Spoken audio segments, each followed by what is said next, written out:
Hi, and welcome back to the Straw Hat Duo. My name's Charlie, and sorry we've missed the last couple chapters. I was pretty sick for the last week or two, busy the other weeks that we missed, but back at it with chapter 1075, of which we finally get to see seems to be a all-out Seraphim fight. For some reason, the Seraphims are not listening to the satellites in this chapter. The title of this chapter is Labo Phase Death Game.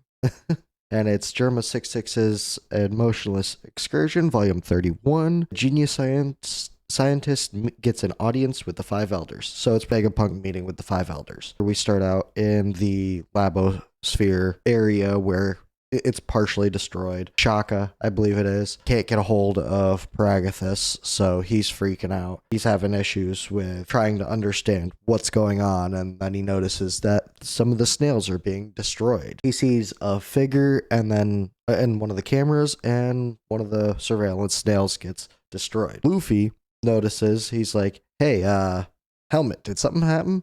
Because I'm not hearing any voices in my ear anymore. He had a headset on that he could listen to what was going on in the Labosphere, I guess. Zoro's sitting there, and Lucci and Kaku are still laying on the ground, tied up in front of them. Zoro's like, hey, what's up, Luffy? Something happened? And we cut over to the other Straw Hats, who they've all split off to search for Vegapunk, because Vegapunk went missing. If you've kept up with the manga, you know, last couple chapters, Vegapunk ran off with Bonnie chasing him. They found Kuma's memories. Bonnie jumped in, grabbed his memories, and she's going through and watching the memories. Nami's group, which consists of Nami and Brook, it seems, they come across to man-made jewels, and one of the satellites is like, hey, we're supposed to be looking for the Stella, not, sightseeing. Nami's like, it's okay. Everybody's gonna evacuate here anyways, so what harm will it do if I just take this? He's like, I guess you got a point there. But still, she fills up a backpack with it, and it's like, it's getting heavy. Should we go back now? The satellite freaks out. He's like, hey,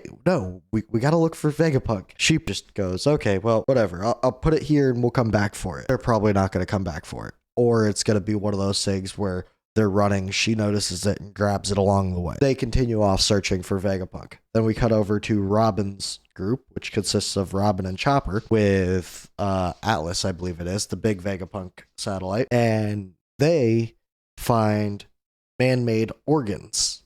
So Vegapunk is sitting there creating organs artificially for, like, liver replacements, anything like that. So Chopper, is amazed by this and also crying and looks kind of shocked. And Robin, at this point, she's like, oh, okay, that's pretty cool. I thought they were dismembered bits of Vegapunk. At this point, we cut back over to Luffy, and he goes in, talks to Shaka, and he's like, hey, what's going on? He freaks out for a moment. He's like, I was hearing their voices in my head right up until a minute ago, and I'm pretty sure I didn't break this one.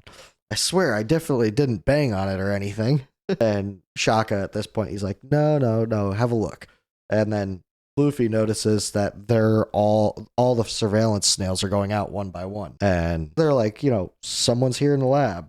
And, that could be an issue. Then we cut over to Jinbei and Sanji's group, which consists of Stussy as well, which I don't believe I did a review on that chapter, but the whole reveal behind Stussy is she's a clone of one of the old Rocks pirates. What's his name? Weevil's mom. I don't remember her full name. Yeah, she's a clone of her. So Sanji's sitting there, oogling over Stussy, all excited about being able to go with her. And he's like, will you call me your dog? And all that stuff. She's just kind of flirting back, come help me look for the Stella. Jinbei, he's like, this lab is enormous. And that's when we find out they're on the weapons development floor.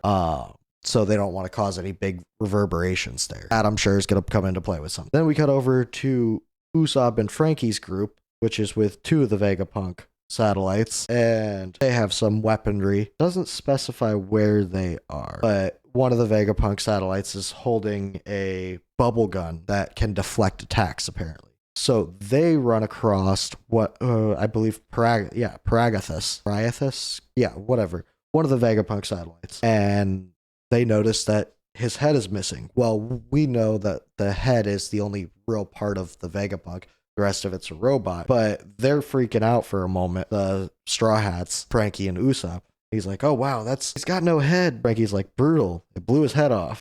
Was this that blast we heard? Praguthus' head starts walking out. Usopp freaks out, pulls out his slingshot, and readies a shot at it, but doesn't shoot just yet. Then they find out that what happened. Praguthus is kind of beating around the bush on explaining it, and he's like, it doesn't make any sense what happened, finding it impossible to grasp. And then the York satellite Vegapunk goes out and starts talking to S-Snake, the Seraphim, and S-Snake attacks her, turns her to stone, and kicks her over. So they freak out. Usopp completely freaks out. The Vegapunk satellite that's still there is like, why, you're a Seraphim? And then orders the Seraphim to stop. But the Seraphim does not listen and shoots a blast at him. They manage to get away by, jumping, but they realize, wait a minute, if they're not taking orders from the satellites, then the only person who could have given an order before that would be Vegapunk. So they're not entirely sure what's going on. Frankie's like, hey, should we fight? And the Vegapunk satellite's like, yeah, no, there's no point. Lilith, that's who it was. Lilith, that's with them too. Lilith's like, yeah, don't even joke about that. You can't beat them in a fight. We created them to be ultimate form of humanity. At this point, we cut back over to Zoro and Luffy, and Zoro yells for Luffy, hey, Luffy, help me out. We see Zoro there fighting somebody, and we get to see who that is. It's S-Hawk and S-Bear. What's his name? Shaka looks at him and says, hey, whose orders are you following? Stop. But Zoro's like, is that going to stop him? Good. They're going after CP0 too. He's like, if I let those two get slaughtered with handcuffs on, it'll leave a bad aftertaste. But after Shaka gives that order, they still continue to attack. They save CP0 and get out of the way, but they realize, wait a minute, they're not following orders. Shaka's like, if they're not obeying me, that could only mean that Vegapunk gave them orders. And if the downed radio being trapped inside the barrier were all planned from the start, then someone's trying to kill us all. And CP0, Lucci, and Kaku get up. It's like, kill us all. You Seraphim think we're a joke. The Straw Hat, Ronoa, what do you say we hit pause on old scores and team up for a bit? Take these cuffs off. We can help. And this is where we get the best scene of the chapter, which is just Luffy and Zoro doing the disgusted face that I don't remember who it was. I want to say Odin and Whitebeard. I believe they did it. But the disgusted face where they kind of look back. The general face that the Straw Hats made when they found Luffy was caught unwanted. But that's the end of the chapter. I don't believe there's a break next week. Depending on how next week goes, depends on if we're able to get a video out. We've all been pretty sick in the house here the last couple weeks. So hopefully everybody's feeling better by next week. I'm still but I'm getting better. So yeah, let me know what you guys thought about this chapter. Let me know what you thought about previous chapters, because I wasn't here to, go over those, but I would like to know what you guys thought about them. I thought they were really good, and I wanted to do videos on them, but, just getting out of bed and standing was a lot of work, let alone setting up and recording. Shayna does the editing, and that's a lot of work too, so hopefully she's able to get better soon. She just started feeling sick as well. That does it for today. Let me know what you guys thought, and we'll see you in the next one.